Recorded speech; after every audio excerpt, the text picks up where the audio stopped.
As beginning band parents and junior high parents, there is a struggle, and I understand your struggle and your plight. Uh, but there is a light at the end of the tunnel, and these cats right here have already been showing a lot of improvement, and so we're really excited to play. You're going to hear two ensembles tonight. You're going to hear our beginning band and then our intermediate band. The beginning band has 6th and 7th grade players in it, and the intermediate band has 7th and 8th grade players. If you don't get your feel of music tonight, tomorrow we actually will have the high school performance. And we'll have groups. We have our jazz band here at our high school, percussion ensemble, concert band, and a wind ensemble. And they'll be doing kind of the same thing, but just they've got a few more years under their belt. So if you get bored on Friday night and you need some dinner plans and then want to have some entertainment, we'll be performing at 6 o'clock. I've got a special guest here that I want to introduce. We have one more fundraiser before the end of the school year, and it's a system-wide fundraiser. It goes to our booster program. And we did it last year, and we had some amazing success. We actually made about $11,000 for our band program with this fundraiser. And as you guys know, band programs are pretty expensive. As we have a reoccurring instrument purchases that we have to do, and then music in general is getting more and more expensive. Copyright, we have to pay copyright from time to time, and that gets even expensive. I think I spent for the marching band right around $900 just to get permission to play the music that we paid for. Isn't that kind of... That's fun, right? But anyway, I want to introduce this awesome guy. His name is Charlie. Charlie's going to come up and talk to you guys about it's actually our last fundraiser of the school year. It's going to help us get some funds going into next year. Charlie, they're all yours. Appreciate it. Just a couple quick things. I don't know, how many of you are part of the mattress sale last year or know about it at all? It's a pretty new group, so I wouldn't think a whole lot. I know it sounds like a weird fundraiser, but you all raised $11,000 in one day. And there's a couple reasons why. You got after it on social media. It was everywhere, and everybody did what we asked them to do. So what Mr. Funderburg wanted me to do is kind of talk to everybody tonight about what we can do to make this check even bigger this year. So if you're not familiar with the sale, I've done it for 9 years in the state of Alabama. I'm really proud to say that we have paid $1.8 million to the programs that we work with. And I work with 50 bands across the state. And bands love this because it's such an easy fundraiser, because what you don't have to do is you don't have to sell anything. You don't have to collect any money. You don't have to deliver anything. The band has no out-of-pocket cost. All we need you to do is to do a couple things for us that I'll talk about in a minute. So if you're not familiar with it, our sale works for 3 basic reasons. The first is this. 1/3 of all families in this community will buy a mattress this year, whether we're doing the sale or not. So all we want to do is find people that might need a mattress anyway and get them to show up to your sale. If they happen to come to your sale, and your sale is going to be on Sunday, May 15th, what they're going to see is 26 mattresses, frames, adjustable beds, pillows, just like a mattress store set up here at the school, but for 30 to 40% less.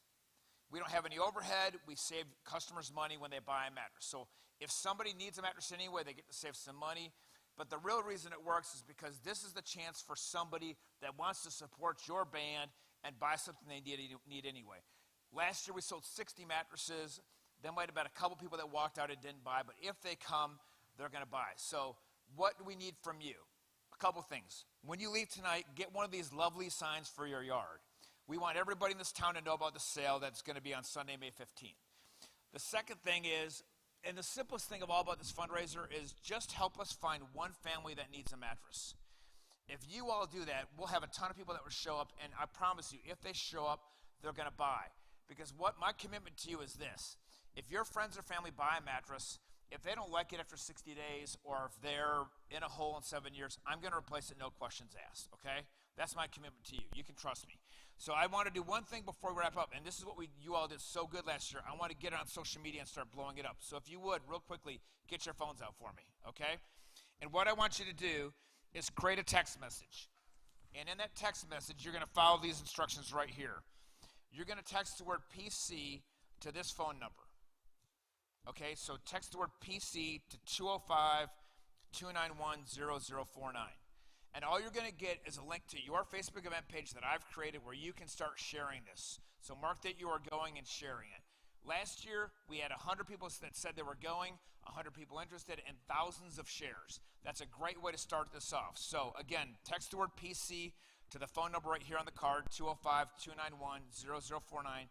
get the word out, and help us find one person that needs a mattress anyway and get them to show up on May 15th. And I promise you I'll take really good care of them. Thank you. Oh, and get your signs on the way out. All right. Hey, you did good. It's 6 o'clock. Let's get this show going. All right. So I'm going to introduce the first conductor of the evening. He was actually the head director at Pell City High School for a while. He's a long. Are you going first, Mr. Player, or is Mr. Brown going? Oh, Mr. Brown is he's one of those few teachers that actually went the long haul. He got his 30 years in. He just couldn't get enough of it. So I'm going to go ahead, if you can, give a round of applause to Mr. Sid Brown and the beginning band.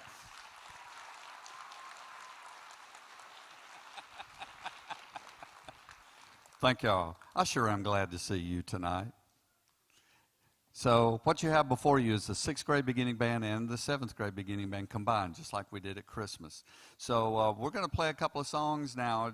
You know, at the Christmas concert, all of the songs were very short. Some of these songs are a little short, but we do hope that you will, show your appreciation. And thanks for coming. Our first song is When the Saints Go Marching In.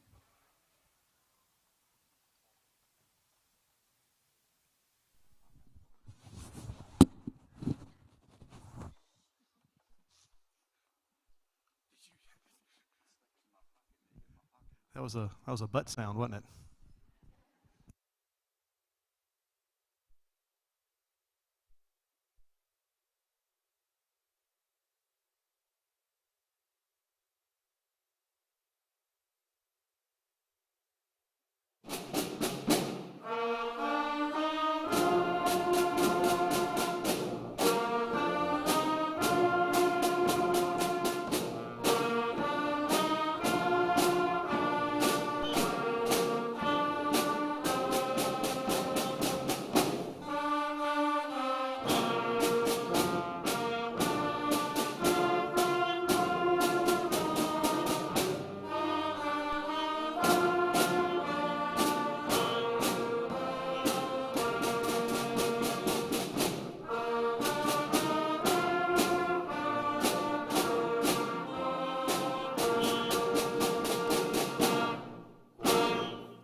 That was Beethoven's Ninth Symphony like you've never heard it before.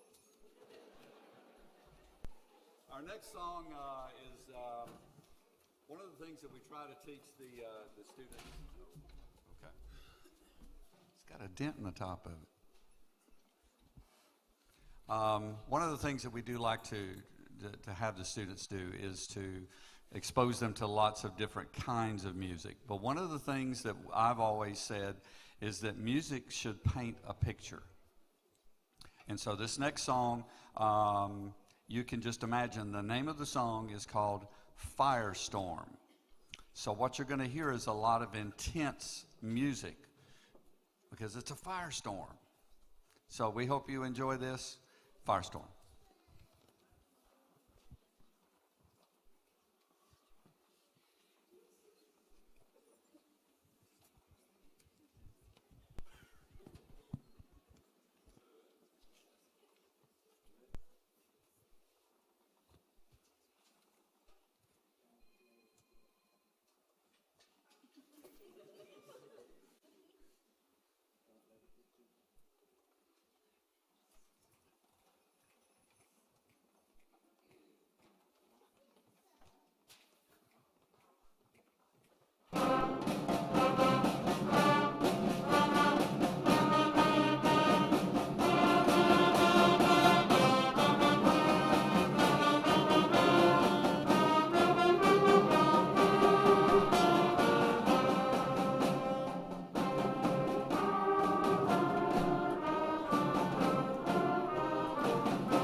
Before we play our last song, I'd just like to say thank you again for coming. Guys, this is music and music education has changed so much over the last few years. But I want to just thank you so much for giving me the opportunity to work with your child. In some ways, and we all know this, in some ways music is kind of a dying art in the playing of an instrument by a real person. So I appreciate the opportunity to continue to carry on this tradition and as part of our culture. Our last song is entitled Wingate March.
And at this moment, we will have a short set change.